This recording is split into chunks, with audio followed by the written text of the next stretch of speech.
How was your life, before October 2011?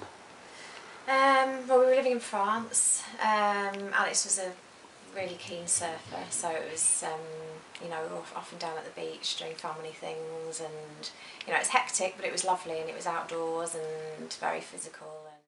And how was Alex as a father? Sorry, that's Okay. a difficult one, but not difficult in that sense, but difficult to talk about how he was before. But he was like the invincible dad. He was really well built, very sporty, and the kids used to run at him, and he would just do his mighty man thing, and they'd all do his arms as trees, and they'd hang off him, and so yeah, he was incredibly involved with the kids. How do you still explain now Alex's condition to the children? I've always been very open with them without giving them too much detail, because they're 8, 7, 6 and 4, so there's only a certain amount that they'll be able to understand at that age. But I have always been very open, and no matter how he is on the outside, that's never what he feels for them, and the love that he has for them is just as strong as ever, and that's not been affected at all by the accident. Because I think, I was in pieces, don't get me wrong. I wasn't just, going around with a big smile on my face, and, but I just made that decision that, okay, I have to be strong here no matter what I go through. And, for me, it's a very cathartic experience. At the end of the day, I sit down and I write to him and share with him, because I can't really, I don't have him there next to me on the sofa at the end of the day to just catch up on our day, and so I write to him because I suppose it makes me feel better.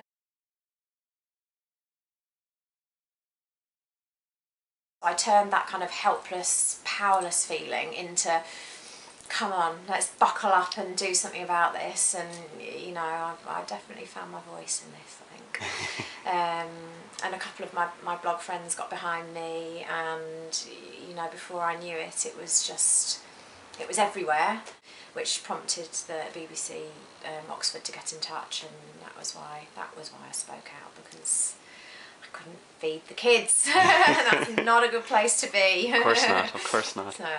And how has things improved since the interview? Well, ever since, funnily enough, they've sorted everything out.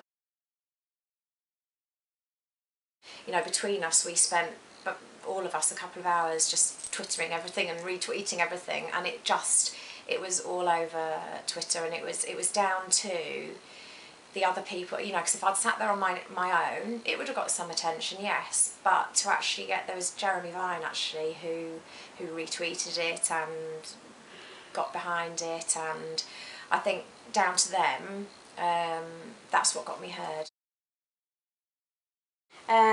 This is Alex's, one of his childhood friends, so a couple of his best mates that live in France actually, that have a clothing company, but they have designed this for Alex, and the sale of their t-shirts, all of it the profits go towards Alex's fund.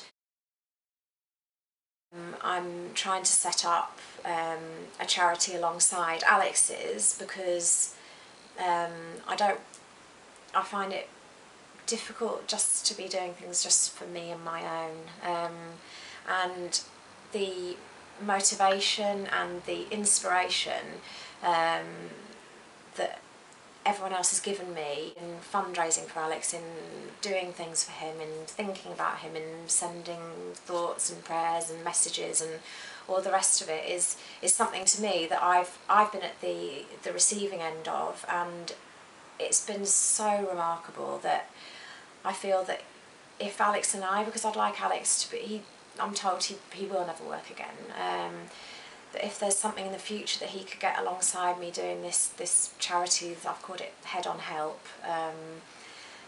that can help others in this situation.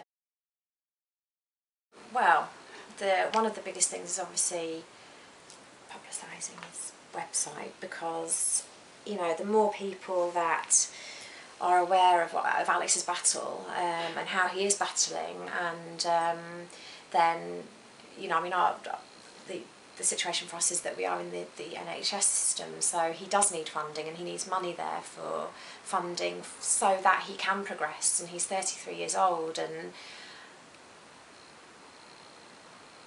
I want him back. You know, I want him living at home.